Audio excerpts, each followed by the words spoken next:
Hey guys, today's video is a mini two of things happening on the internet. My social media and anything else you may find will be in the description down below. Subscribe, hit that bell, like, comment for engagement. And we have basically a mini two of just things happening. I need to catch up because there are some stories that I've missed. I just don't have time to cover them in between everything else happening. So I'm just trying to catch up on everything today. Recently, I was looking for Shane Dawson on Google Images. Don't ask me why. I think I just needed it for a thumbnail. I just wanted to see kind of what was out there, and really there's nothing out there of Shane Dawson. It was just kind of screenshots from videos. And I saw this, which is my thumbnail for this video. I just, I took Shane Dawson, I took his statement. Nothing really groundbreaking, but it was my thumbnail, and I was like, oh, that's cool, I guess. And I click on it, and it's from a Pop Buzz article, and they didn't say anything about my video. They were just like, this is a picture of Shane Dawson and a picture of his statement. Not like they screenshotted my actual thumbnail and used it in an article. They didn't say, oh, this is a thumbnail from a YouTuber called Angelika. Oles. They were just like, this is a picture of Shane Dawson and his statement. Even though it's quite clearly a picture of my thumbnail. It's a screenshot of my thumbnail. I don't know if that counts as anything. I don't think they stole anything from me, but it would be nice for them to be like, this is a thumbnail that we took from a YouTuber. Or if they just posted their own picture of Shane Dawson and their own picture of the statement, but I guess they couldn't find it, so they were like, oh, here's this thumbnail that we're going to use of this random girl that we're not going to credit for it. I mean, it's fine. It's fine. I mean, it was just weird to see, because I clicked on the article expecting to maybe see something about myself. I was like, oh my god, they're going to mention me? They didn't. They were just like, here's Shane Dawson in the picture. But anyway, James Charles, he recently got called out for messaging people you shouldn't be messaging, and he posted his video called Holding Myself Accountable, and then posted a video called An Open Conversation. And then when he posted that one, he deleted his Holding Myself Accountable video for some reason. Well, the reason being, in An Open Conversation, he disproved or disagreed with some of the stuff that he said in his Holding Myself Accountable video. In the first video, he was like, oh, something about the victims, and then in the second one, he was like, there were no victims. Everyone's lying about me. It's defamation if you call them victims because there were no victims. And I was just like, well, it doesn't line up with your first video. Anyway, so he has been posting, after his An Open Conversation video, he just went back to regular content. He's posted a making cookies video, and then 2 other videos, and then his most recent one got the least views of all of them, and they were slowly getting less views, every single one of them. I don't understand that it takes a while for them to catch up to each other, if that makes sense. Every single newest one is going to have less views than the previous one, because it takes a while to catch up. But this one has significantly less views, and they're getting significantly less every single time. And I don't know if that's, well, I know a lot of YouTubers are talking about right now being really dry period on the internet, on YouTube, where views are really low. I don't know if you guys have noticed. If you haven't, go through your sub box and just see your favorite YouTubers and compare their views to 5 months ago. It's crazy. It's half a lot of the time. And I think it's mainly because a lot of restrictions are lifting in a lot of countries. I feel like America's restrictions have completely lifted recently, essentially, and then the UK have lifted all of their restrictions, and I feel like because of that, people are making the most of that and leaving the house and actually living a life and not watching YouTube videos. I'm watching a lot less YouTube videos than I was a few months ago, and I feel like that will balance out, and at some point people will go back to watching YouTube videos again when they're all staying at home and not really going out that much anymore, because the novelty of going out will wear off at some point. But yeah, I think views are just very low right now. But these are very low views, mainly for James Charles, and I don't know if that's a combination of the fact that views are really low on YouTube and the fact that he got cancelled, if it's just him being cancelled, if it's just the views thing. But I think if it was just the views thing, his views would be maybe half, but they're probably a quarter. So he posted a video recently, and then in the first day, I'd say in 24 hours, it got 500,000 views, which, I mean, to anyone else, that would be amazing. But he used to get that in the first 2 hours. I don't know if you guys remember, James Charles could post a video, and then within 2 hours, it would be on 500,000 views. And then 2 hours after that, it would be on 1 million views. All of his videos from a few months ago are on 5 to 10 million views, and these are struggling to reach 2 million, which is essentially a quarter of what he's been doing. And then this one, after 4 days, is on 850,000 views, which is not bad by any means, but for a 20 million sub channel that used to get 10 million views, 5 to 10 million views within a couple of days. He used to post weekly, and by the time he posted the second video, this one would already be on its full views, essentially. So he would post this video, it would get to 5-6 million views, and he'd post another one. So by the time he was posting his next video, the previous one was at full views, if that makes sense. The views would start wearing off, if that makes sense. So it's not it's been a day. I gave this video a few days to see how well it would do, and it's on 850,000. And really, we're coming up to him having to post his next week's video, right? And this one's not even on 1 million views, when usually if he'd be posting his next week's video, his previous video would be on 6 to 10 million views. I'm shocked, I'm gonna be honest with you guys. He is also losing subscribers on YouTube, so his views are very low in comparison. So he used to get about 2 to like 5 million views a day, I remember, at his peak, and now he's getting maybe 700,000, 800,000, which is like drama channel views. Like at their peak, drama channels can be getting these kind of views. I think Anna Oop, a few months ago when I found her channel, was getting 700,000 to 1 million views a day. So these are very much like drama channel views, and he's 20 times bigger than Anna Oop, maybe 10 times bigger because she's on almost 2 million subs. So yeah, like 10 times bigger than Anna Oop. He lost 100,000 on the 25th. And then he lost 100,000 on the 10th, and he lost 100,000 on the 29th. So he's actually on negative 300,000 for this month. And he's only on about 15 million views in the last 30 days, which once again, those are like drama channel views, commentary channel views.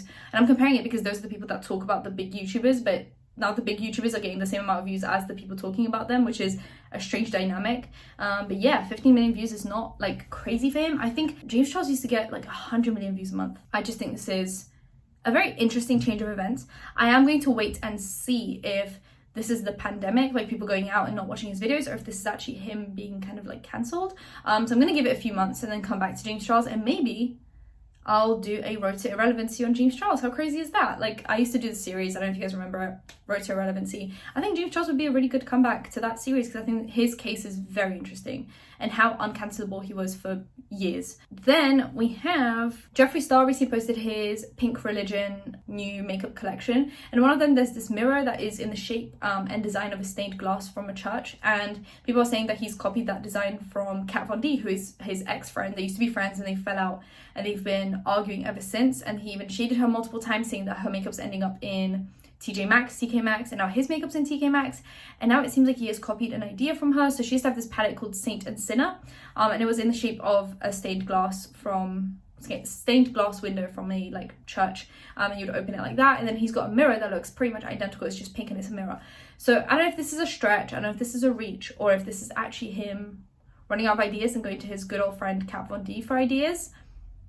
I don't know. We also have Gabbie Hanna. So Gabbie Hanna has recently posted, she recently posted her Jessie Smiles part about the phone call, and then Jessie Smiles filmed a response video, and after that Gabbie Hanna didn't post any more of her like video series parts, and then recently she posted her song and said sorry I'm late, and in the description she essentially wrote this like big post about how like the series, she just needed to like take a break from it. It was causing her a lot of stress, even though in reality she's causing more stress to Jessie Smiles and everyone else that she's talking about than herself, and if she's causing stress to herself then maybe she should just stop. I don't know.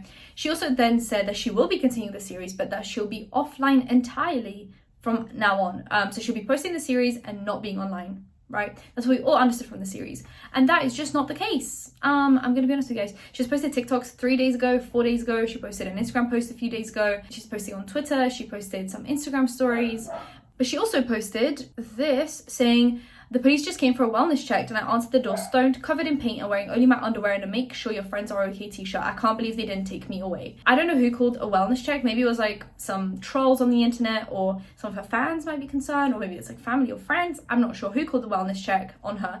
But yeah, so she said she wouldn't be posting, and she said she'd be off the internet entirely, offline entirely, and then she's really just not. And this is yet another lie, and it's just so blatant how much she lies, like straight to people's face. She's done this before as well. She was like, I'll be offline entirely, I'm not going to be answering to the hate, I'm not going to be responding to the hate, and then she'll just keep on doing just that. She'll do just that exactly. So I'm at this point where I don't believe anything she says. I think most of the stuff she says is just because she wants something to say, so she'll say whatever comes to her head and then, you know, just do the opposite a lot of the time, and it's all for attention as well. This whole like, I'm offline entirely, and then she posts again, and it gets her, you know, the views that she wants. She posted this TikTok that was like, when you're enjoying some nuggets and remember your Gabbie Hanna.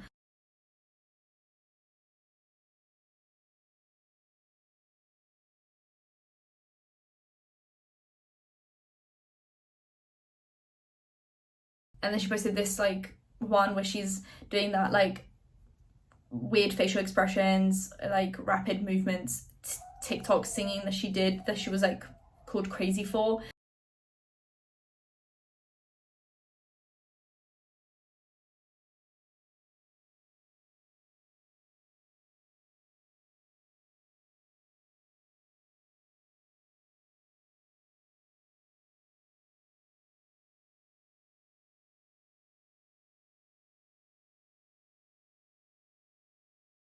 She was posting these on TikTok and everyone was like really concerned for her.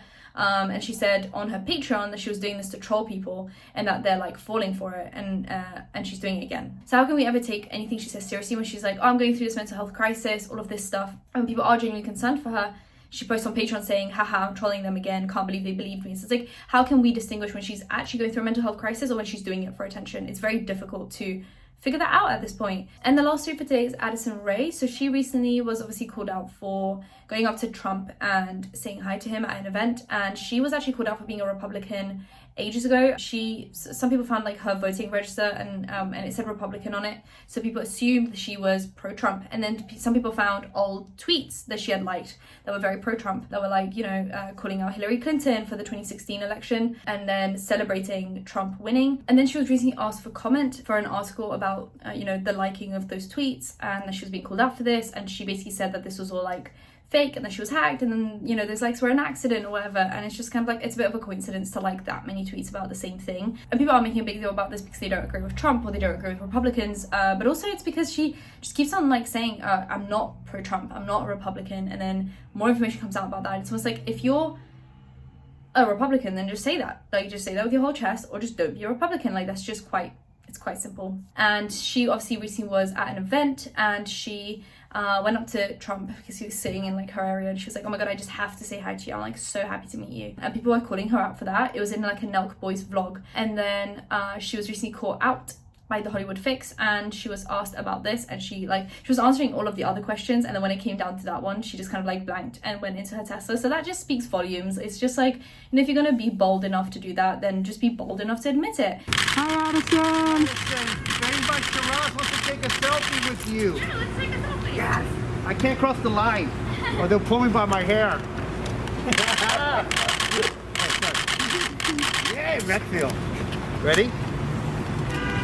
I think I got it. Awesome, nice to meet you. Are you still getting flack for being a Trump supporter? Oh my god, what are you...